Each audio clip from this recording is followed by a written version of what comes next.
पेशाब थोड़ा थोड़ा करके आए, कतरा कतरा करके आए। जितने लोगों के बच्चे बिस्तर पे पेशाब करते हैं, सिर्फ बच्चे नहीं बड़े भी।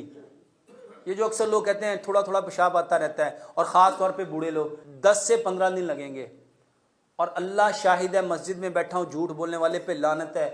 इतने 100 नहीं, इतने 1000 लोग इससे ठीक हुए हैं कि मैं आपको क्या बताऊं कि जो बंदा पीता है वो अल्लाह के लिए कहता है डॉक्टर साहब सारी ज़िंदगी इसी बीमारी में रहा हूँ।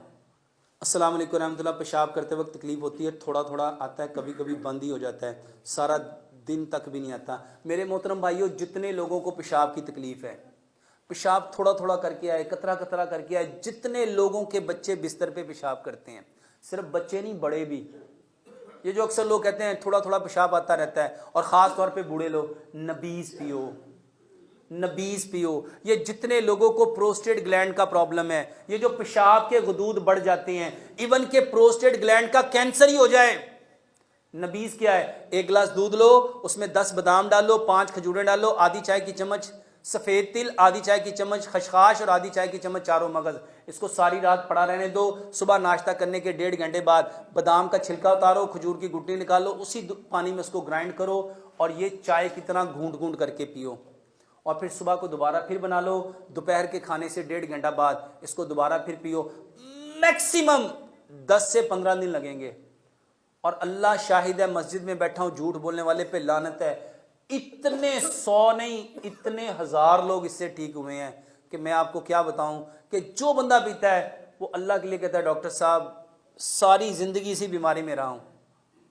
ये नबीज़ है, ये नबीज़ है। और यकीन जानो ये इतना ज़बरदस्त इलाज है। ख़ास तौर पे ये जो बच्चे बिस्तर पे पेशाब करते हैं उसका बेहतरीन इलाज है। यकीन मानिए, ऐसे ऐसे लोग, मुसलमान नहीं, नॉन मुस्लिम। मेरे पास एक हिंदू आया, मुझे कहने लगा डॉक्टर साहब मैं खुद डॉक्टर हूँ, 22 साल से मुझे स्नीजिंग थी, छींके मार मार के मेरा बुरा हाल हो जाता था, मुझे पॉलन एलर्जी थी। मैंने कई साल, 17 साल मैंने इलाज कराया, फ़र्क नहीं पड़ा। मेरी 2 बीवियाँ छोड़ के मुझे सिर्फ इस वजह से गई कि मुझे जब छींकें शुरू होती थी फिर रुकती नहीं थी। मुझे किसी ने आपका व्हाट्सएप भेजा, मैंने वो देखा, मैंने कहा बंदा बात तो लॉजिकली कर रहा है। मेरे मोहतरम भाइयों, सिर्फ 15 से 16 दिन उसने लंबा सजदा किया। हिंदू है और वो 100% उसका वो प्रॉब्लम ठीक हो गया, सिर्फ लंबा सजदा। मुझे अब वो अक्सर फ़ोन करके कहता है डॉक्टर साहब मेरे पास आने वाले हर मरीज़ को मैं कहता हूँ कि पहले लंबा सजदा करो फिर मेरी दवाई खाना। मेरे मोहतरम भाइयों, ये लंबा सजदा बेहतरीन इलाज